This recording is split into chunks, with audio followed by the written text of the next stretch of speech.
He bought an old barn for $1, hoping for a new start. But the horrifying sounds from within revealed a secret that no one dared to touch. This is their story. Caleb Hawthorn was a man standing on the ashes of his former life.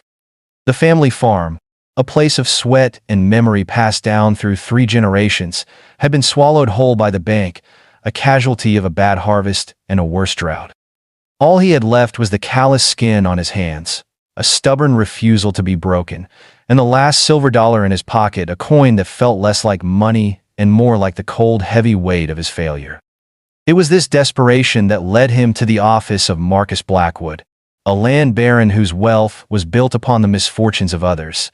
Blackwood, a man with a predatory smile and eyes like cold chips of slate, listened to Caleb's plea for a small plot of land to start over. He did not offer charity. He offered a cruel joke. He spoke of an old, massive barn on a forgotten parcel of land miles out of town. A place, he sneered, that was structurally unsound and utterly worthless. He would sell it, and the small plot it sat on, to Caleb. The price? A single dollar. Caleb knew it was a mockery, a public display of power from a man who enjoyed watching others squirm. But $1 for a roof, any roof, was a chance he had to take. The deal was struck. As Caleb left, Blackwood's final words followed him out the door, laced with a strange, chilling amusement. "Good luck with your new property, Hawthorn. I trust you'll find it occupied. In Assisi." 2 days later, Caleb arrived at his new beginning. The barn was even worse than he had imagined. It was a carcass, a colossal wooden skeleton slumping against a gray, unforgiving sky. The yellow paint was peeling, the tin roof was a patchwork of rust, and the wind moaned through the broken windows in a symphony of decay. But as he approached, his exhaustion was pierced by a sudden, sharp unease. Blackwood's words echoed in his mind. Occupied. A violent crash erupted from within the barn, the sound of thick timber splintering, followed by a deep, guttural snort, a sound not of a calm farm animal, but of a large creature filled with rage and pain. Caleb froze, his hand instinctively going to the small hatchet on his belt. He was not alone. He crept towards the massive, sliding doors, which were barred from the outside by a heavy, iron lock. Whatever was in there, the previous owner had wanted it to stay in there. With his heart pounding, he used a fallen fence post as a lever and, with a groan of protesting metal, broke the rusty lock. The doors slid open just enough for a man to slip through, revealing a dark, cavernous interior, thick with the smell of dust and old fear. He took a breath and stepped into the darkness. Shafts of gray light cut through the gloom, illuminating dancing motes of dust. And in the center of the barn, he saw it. A massive silhouette, a creature so large it seemed to defy nature. It was a horse, a giant black stallion, its coat the color of a starless night. But it was trapped. Its back leg had crashed through the rotten floorboards, and it was hopelessly, painfully wedged. Heavy, broken chains hung from its neck, suggesting a violent, failed attempt to restrain it. As the horse saw him, it let out a terrifying roar of fury, thrashing against the floor, its powerful muscles straining, its eyes burning like hot coals in the gloom. Caleb stumbled back, his own fear a cold knot in his stomach. He was face to face with the reason his new beginning had only cost him $1, and he was certain it was about to cost him his life. Caleb stood frozen in the dusty gloom, his heart hammering against his ribs. The giant black stallion, which he would later name Goliath, thrashed violently, the entire barn groaning around them with the force of its struggle. Its roars of fury and pain echoed in the cavernous space. Every instinct told Caleb to retreat, to run from this living embodiment of rage and power, to abandon this $1 death trap, and never look back. But as he stared, his fear began to be replaced by a horseman's empathy. He saw past the fury. He saw the raw panic in the animal's eyes, the blood trickling from where the splintered floorboards dug into its powerful leg. This was not a monster. This was a magnificent creature, trapped, terrified, and in excruciating pain. Before he could decide on a course of action, a slow, mocking clap echoed from the barn doorway behind him. Caleb spun around, his hand flying to his hatchet. Marcus Blackwood stood there, silhouetted against the gray daylight, a cruel, satisfied smirk on his face. He was not alone. Two of his hired hands stood behind him, their expressions cold and indifferent.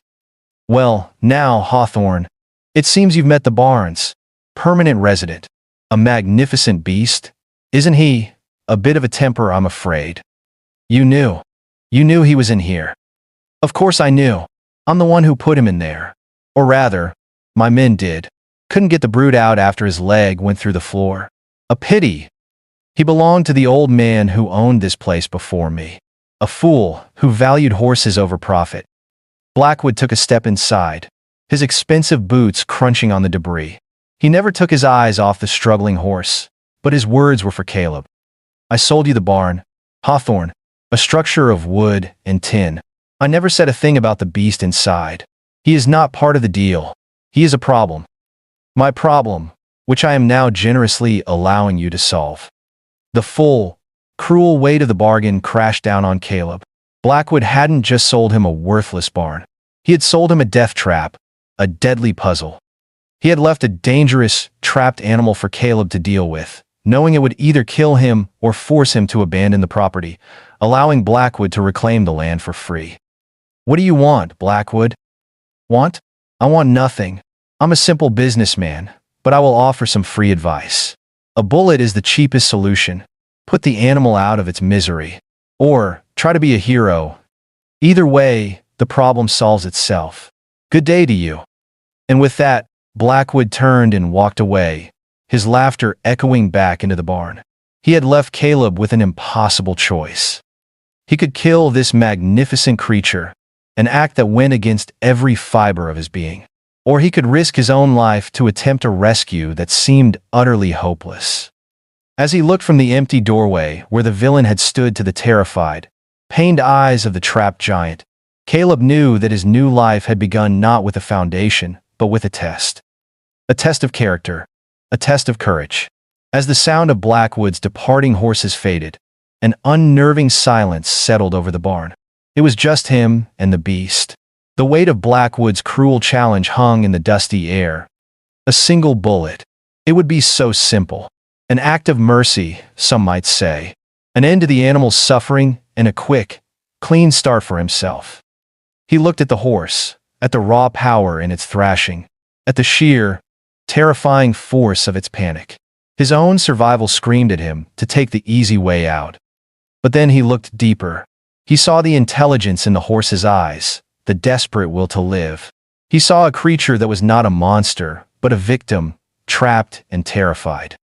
To kill it would not be an act of mercy. It would be an act of cowardice. It would be an admission that he, Caleb Hawthorn, was the kind of man who would bow to the likes of Marcus Blackwood. And that was a line he would not cross.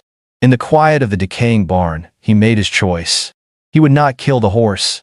He would save it. The task seemed impossible. The horse, which he now simply called Goliath, was a whirlwind of fear and pain. Any attempt to get close was met with a violent thrashing that threatened to bring the entire rotten structure down around them. Caleb knew that force would be useless. He had to use a different tool, one he hadn't relied on in a long, long time: patience. His first act was not one of rescue, but of fellowship. He brought a bucket of fresh, clean water from the nearby creek and placed it just at the edge of the horse's reach. Goliath eyed the offering with deep suspicion, snorting, his body still tense. Caleb simply backed away to the far side of the barn and sat down, making himself small and unthreatening. He did not speak. He did not move. He just waited. Hours passed. The sun began to set, casting long, eerie shadows through the gaps in the walls. Finally, driven by a thirst that overpowered its fear, Goliath made a move. With a pained groan, the great horse stretched its powerful neck and, after a long, hesitant moment, drank from the bucket. It was a small, fragile truce. For 2 days, this became their silent ritual. Caleb would bring fresh water and handfuls of the wild prairie grass that grew outside, leaving them just within reach. He would then retreat, sitting for hours, his presence a constant, quiet, and non-threatening fixture in the horse's terrifying new world. He never tried to touch it. He never tried to approach its trapped leg. He was simply there, a calm anchor in a sea of pain and fear. On the third day, something changed. As Caleb sat in his usual spot, Goliath, who had been watching him with its intelligent, dark eyes, let out a low, soft nicker. It was not a sound of aggression or fear. It was a sound of communication, a question. Caleb's heart leaped. He spoke for the first time, his voice a low, soothing murmur. He told the horse that he was not there to hurt him, that he understood his fear. He spoke of his own past, of his own traps, of the feeling of being cornered with no way out. He was not just talking to a horse. He was talking to a kindred spirit. Slowly, cautiously, he stood up and took a single step forward. The horse tensed, but it did not thrash. He took another, and another. He moved with a slowness that was agonizing, every muscle in his body screaming at him to be ready to dive for cover. He finally reached the horse's massive head. He stood there for a long moment, his hand hovering in the air. Then, with a courage he didn't know he possessed, he reached out and gently, tentatively, placed his hand on the horse's powerful, sweat-soaked neck. Goliath shuddered, a tremor running through his entire body. But he did not pull away. He simply stood, allowing the touch, a profound, silent act of surrender. Not a surrender of will, but a surrender of fear. In that moment, in the dusty gloom of the $1 barn, an unbreakable bond was forged. The man had earned the beast's trust. Now, the impossible work of rescue could truly begin. Gaining Goliath's trust was only the first step on a treacherous mountain. The true challenge lay in freeing him. The horse's leg was trapped at a cruel angle, wedged between two massive, splintered floor joists. Any sudden movement could cause a catastrophic injury. For the next week, Caleb worked with the painstaking precision of a surgeon. He used his hatchet and a small handsaw to carefully, inch by inch, cut away the rotten wood around the horse's leg. It was a slow, exhausting dance of trust. He would work for a few minutes, speaking in a constant, soothing murmur, then retreat to let the horse rest. Goliath seemed to understand, standing remarkably still, bearing the pain with a stoic endurance that humbled Caleb. During this time, a deep, unspoken respect grew between them. They were no longer just a man and a horse. They were partners in a desperate, shared struggle for freedom. It was during this delicate operation that their solitude was broken. A rider approached the barn, not with the arrogant swagger of Blackwood's men, but with a quiet, determined grace. It was a young woman, her face smudged with the dust of a long journey, her eyes sharp and intelligent. This was Elara Vance. She dismounted and walked towards the open barn door, her gaze taking in the scene with a mixture of shock and disbelief. She saw Caleb, a stranger, working near the massive black stallion she thought she might never see again. Her first instinct was suspicion. She drew a small pistol from her belt. "Step away from that horse." Caleb slowly raised his hands, his heart sinking. He had been so focused on his task he hadn't heard her approach. He tried to explain, to tell her he was helping, but Elara's eyes were fixed on the horse. "Goliath?" At the sound of his name, spoken with such loving familiarity, the great horse turned his head and let out a soft, welcoming nicker. The pistol in Elara's hand wavered.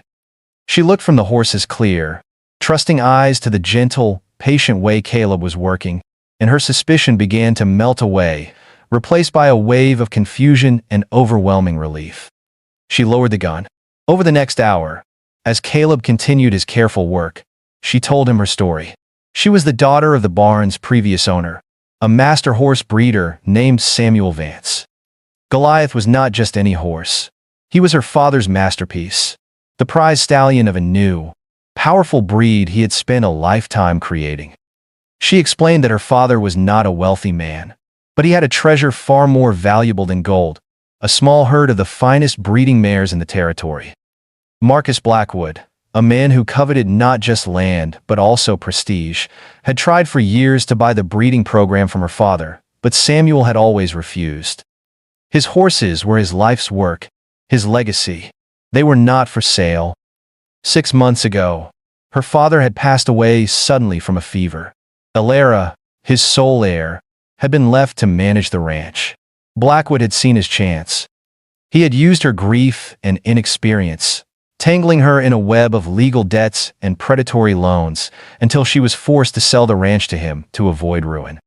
But she had made one last, desperate move to save her father's legacy. Before Blackwood took possession, she had hidden the prize mares in a secluded valley deep in the mountains. And she had entrusted Goliath, the powerful stallion and protector of the herd, to a trusted friend in a neighboring territory, hoping to one day buy him back. But the friend had betrayed her, selling the magnificent horse to Blackwood for a handful of silver. The story clicked into place for Caleb. Blackwood, unable to break the proud, powerful stallion, and knowing the horse was the key to finding the hidden mares, had devised his cruel plan. He had trapped Goliath in the barn, intending for him to starve or be put down, thus severing the final link to the priceless hidden herd. He had sold the barn to a desperate fool for $1, creating a perfect alibi.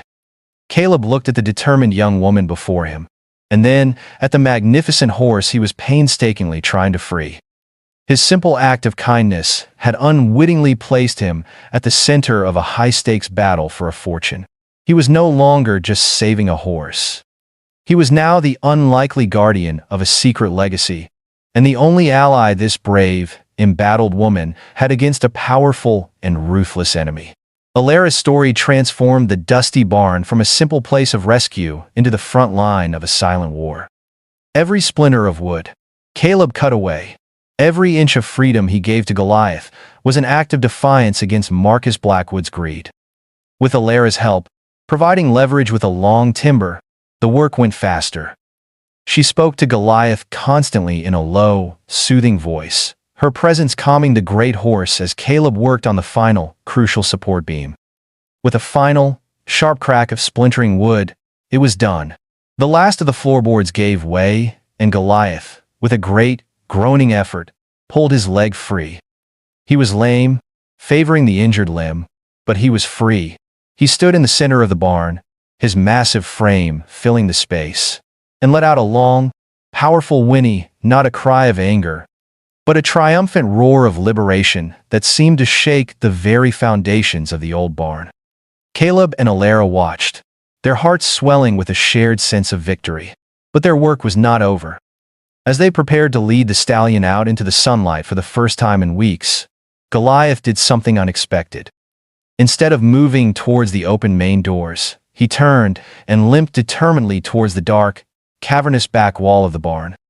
He stopped in front of a section that looked no different from the rest, a solid wall of thick, aging oak planks. He lowered his massive head and nudged the wall, letting out another low, insistent nicker. He then looked back at Caleb and Elara, his intelligent eyes filled with an urgent, unmistakable message. He was not just free. He was showing them why he had been guarding this place so fiercely. Puzzled, Caleb approached the wall. He ran his hands over the rough-hewn planks. They seemed solid, but as he pushed, following the exact spot Goliath had indicated, he felt a slight give. It wasn't a wall. It was a masterfully crafted door. It seems perfectly hidden, designed to look like a permanent part of the structure. This was Samuel Vance's final secret. Together, he and Elara put their shoulders to the massive door. With a low groan of disuse, it swung inwards, revealing not the back of the barn, but a dark, cavernous space beyond. A wave of warm, dry air, smelling of hay and horse, washed over them. Caleb lit his lantern, holding it high, and what they saw inside made them both gasp in utter disbelief. This was the plot twist, the true secret of the $1 barn. It was not a hidden stash of gold. It was a hidden stable.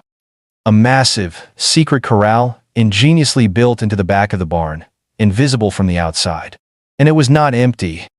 Standing there, their coats gleaming in the lantern light, were a dozen of the most beautiful mares Caleb had ever seen. They were the lost herd, the priceless legacy of Elara's father. They were all safe, kept alive by a clever system of spring-fed water troughs and a massive store of hay Samuel had left for them. And standing among them, looking at Goliath with a soft, welcoming whinny, was the final, heartbreaking piece of the puzzle. A young, wobbly-legged foal, born in the secret darkness of the hidden stable. Caleb and Elara stood in stunned silence, the scale of Samuel Vance's love and foresight washing over them. He had not just hidden his treasure, he had built them an ark, and he had left his most powerful, most loyal stallion, Goliath, as its guardian. Goliath had not just been trapped. He had been standing his post, a silent, solitary protector, waiting for someone worthy to arrive. The $100 million secret was not gold or jewels. It was life, a living, breathing legacy of magnificent creatures, a fortune that now rested in the hands of a broke farmer and a disinherited daughter. The discovery of the hidden herd was a moment of pure, unadulterated joy. For Elara, it was the return of her father's legacy. For Caleb, it was the confirmation that his $1 gamble had turned into a miracle.